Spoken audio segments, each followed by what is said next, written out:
یہ میرے پاس ایک کاغذ ہے جی مسٹر چیئرمین، یہ خیبر پختونخوا کے پرائیویٹ سکولوں میں جو کتابیں پڑھائی جاتی ہے اس میں انگریزی کا ایک سبق ہے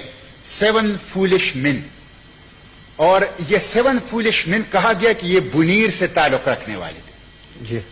اب مسٹر چیئرمین، آپ خود سابقہ قبائلی خطے سے ہیں، آپ پختونوں کو جانتے ہیں کہ انہوں نے سکھوں کو ریزسٹ کیا، انہوں نے انگریزوں کو ریزسٹ کیا۔ بنیر ایک ایسا ضلع ہے جس نے 1862 میں انگریزوں کے ساتھ امبیلے کی جنگ کی۔ آپ ڈبلیو ہنٹر کی کتاب اور انڈین مسلمان، آپ والکیرو جو آخری گورنر تھا خیبر پختونخوا کا، ان کا دی پٹھان اور باقی کتابیں پڑھ لیں، آپ کو پتہ چل جائے گا۔ وہ کہتے ہیں کہ بنیریوں نے 1862-63 میں انگریز فوج کو،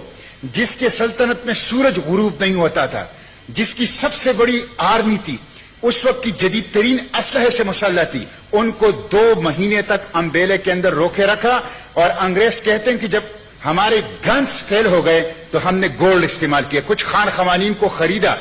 اور کچھ لوگوں نے تقسیم کے اور نفرت کے بیچ بو دیے پختونوں کے درمیان، جس کی وجہ سے انگریز وہاں سے مکمل شکست سے بچ گئے۔ لیکن انہوں نے بنیریوں کے ساتھ معاہدہ کیا کہ ہم آپ کے معاملات میں اور آپ کی زمین میں اور آپ کی مٹی کے اوپر قدم نہیں رکھیں گے۔ مسٹر چیئرمین، ڈبلیو ہنٹر کہتا ہے اور انڈین مسلمان میں کہ اگر بنیری کامیاب ہو جاتے تو لاہور کی گورنر ہاؤس تک ان کو روکنے والا کوئی نہیں تھا۔ یہ ایسے لوگ کہ جنہوں نے سکھوں اور جنہوں نے فرنگیوں کے خلاف اپنی مٹی کی، اپنی آزادی کی، اپنی غیرت کی تاریخ رقم ہی ہے۔ آج بھی اس غلامی کے دور کے اندر جب ہم ان کی تاریخ پڑھتے ہیں تو سر فخر سے اونچا کر لیتے ہیں۔ ان کے لیے نصابی کتب میں یہ انگریزوں کا طریقہ تھا کہ جو لوگ ان کے دشمن ہوتے تھے، جو ان کی غلامی کو نہیں مانتے تھے، جو ان کی تکبر کے سینگ کو توڑتے تھے، ان کے خلاف لطیفے مشہور کر لیتے تھے۔ لیکن ہمارے بچوں کو خیبر پختونخوا میں پرائیویٹ سکولوں کے اندر ہم اپنے بچوں کو استعماری اینک سے تاریخ پڑھا رہے ہیں، ہم ان کو وہی نفرت انڈیل رہے ہیں جو استعمار نے یہاں پہ جس کا بیج بویا تھا،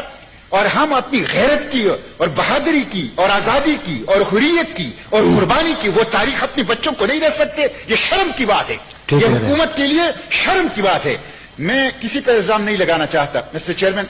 میں کہتا ہوں کہ اس کی انویسٹیگیشن ہونی چاہیے کہ اگر حکومت کی غلطی ہے اس غلطی کو لوکیٹ ہونا چاہیے، اگر اس پبلشر کی غلطی ہے اس کو لوکیٹ ہونا چاہیے، جو بھی ذمہ دار ہو اس کا تعین ہونا چاہیے، اسے کٹہرے میں ہونا چاہیے۔ اور اس طرح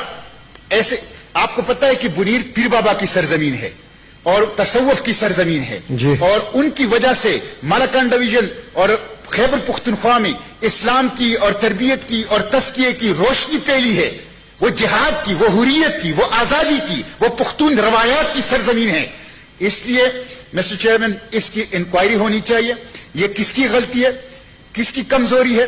کس کی مجرمانہ غفلت کی وجہ سے کام ہوا ہے، اور اس طرح کی چیزوں کا تدارک لوکیٹ بھی ہونا چاہیے، تدارک بھی ہونا چاہیے، اور آئندہ کے لیے اس سے بچا بھی چاہیے۔ اس لیے میں چاہتا ہوں اس کو بھی کمیٹی کو ریفر کریں۔ جی سینیٹر صاحب، آپ کا دونوں آئٹم جو ہے متعلقہ جو کمیٹی ہے اس کو ہم ریفر کر دیں گے۔